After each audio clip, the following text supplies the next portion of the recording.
What is up, good people?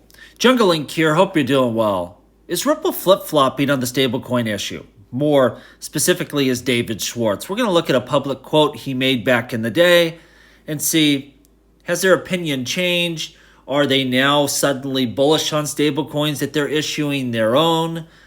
Before we get into that, though, make sure you subscribe to the channel. Really helps us out a lot. Now, MetaManX, he pulled up this quote from David in 2019, and he says, nice pivot, by the way.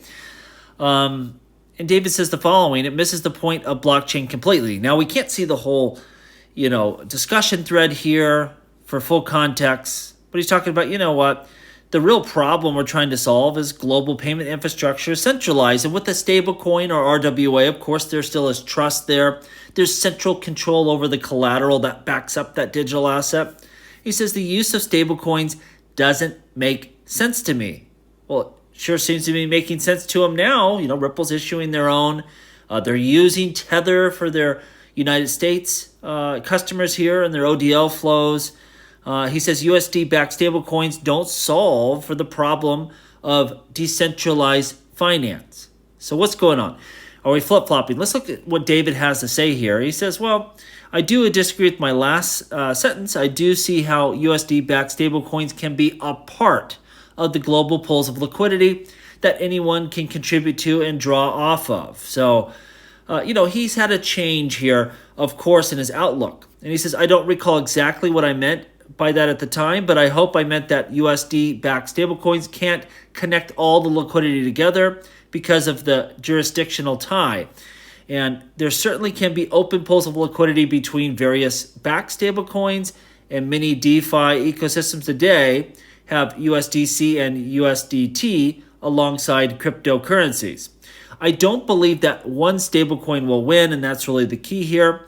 If the application of stablecoins are on decentralized, censorship-resistant blockchains, it seems kind of contradictory to the value proposed to the entire ecosystem built around a single counterparty or jurisdiction.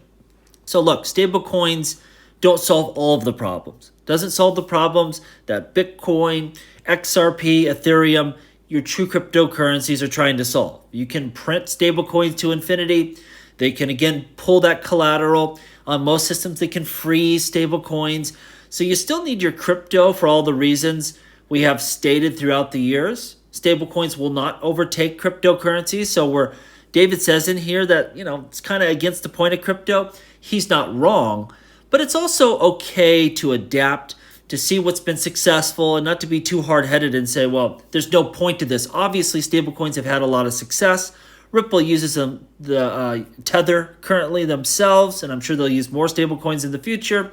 DeFi has had great success. It reminds me of the quote back in the day where David said, well, maybe DeFi is successful, but of course, micropayments, that's going to be the first major crypto adopted, crypto use case, and it didn't play out like that. No one's a fortune teller. David is no different. He can just give you his best guess. But again, Ripple is recognizing where this industry has gone.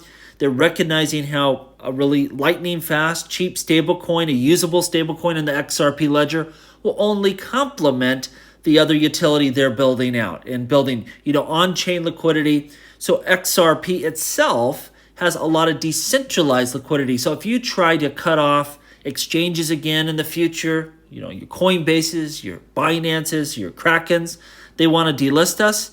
We are that much more resistant towards that type of thing with a lot of on-chain liquidity. So this, clearly is the future, and I'm excited to see what Ripple's building. And it doesn't bother me at all if people's opinions change over time as they are presented with evidence. When they are presented with success, and they're like, what? That actually does fit in with what we're trying to do. It gives us ancillary capabilities. It doesn't replace XRP. Again, it doesn't replace Bitcoin or any other cryptocurrencies, but it does give us additional capability that we really need. And I've been calling for a major stablecoin on the ledger for a long time, and I think this move by Ripple may pull on Circle, and it may pull on Tether onto the XRP ledger as well, because you don't want Ripple stablecoin being the most usable stablecoin out there. Very fast, very cheap. It's going to be a world-class product, and I think others will follow suit. and the XRP ledger will be that much more robust because of that. Let me know what you think down below. As always, please like, please subscribe. The revolution will be televised right here on Jungle Link.